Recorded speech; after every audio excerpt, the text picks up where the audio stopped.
we welcome in the general manager of the Atlanta Falcons, Thomas Dimitroff.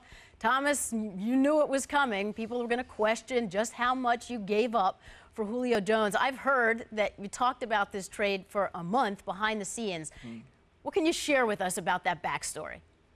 You know, interestingly enough, obviously this wasn't one that we, in the draft fury, just responded on draft day. Again, something we had talked about for a long time, a month plus.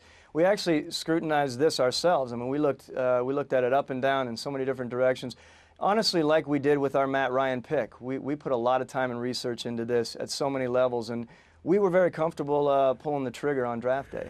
On a really solid offense, fifth in scoring, a lot of people did say, but maybe you just lack that one thing, that quick strike. What do you love so much about Jones? I mean, he's a big guy, as you know. He's 6'2.5", 220 plus, sub 4'4". He's very aggressive, very competitive, very passionate. And, oh, by the way, he can make the big-time play. And what we were looking for was that explosive playmaker, and we think he adds that element and is, for us, a great combination and complement to what we have with Roddy White and the rest of our receiver group. And Nick Saban just absolutely loves the kid. What did he say about Jones when you discussed it with him? And I had a great conversation with him, and obviously respect Nick and his coaching ability and the way he puts his programs together. And he was just talking about how this is a difference maker in a program. You know, his competitiveness, his fire, his passion again. And again, any of the questions out there about his hands, he debunked quickly, and he talked about how excellent his hands were and the ability to get deep. He raved about the kid as one of his favorite players he's coached. Roddy White led the league in catches. We're curious what he had to say about the pick, and of course, what did Matt Ryan say? You know, we haven't had a chance to really talk to those two guys, obviously, with everything that's been going on, the back and forth on in and out of the building here, but I'm sure they're very happy. I had heard through someone that Matt thought it was like Christmas again.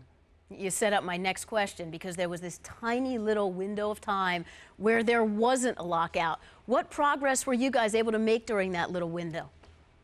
We weren't able to make much progress at all. We actually were so drilled in on this draft, and we had a few people pass through our doors for a matter of a couple hours, and obviously just checking in their lockers to make sure they were still there. But you know, everything is pretty chill around here. These guys, like I said, it's a great locker room. I've talked about that many times, and we're looking forward to having them back one day. Let's just give a moment of equal time to the defense. In the third round, you took Akeem Dent out of Georgia. What can you tell us about him?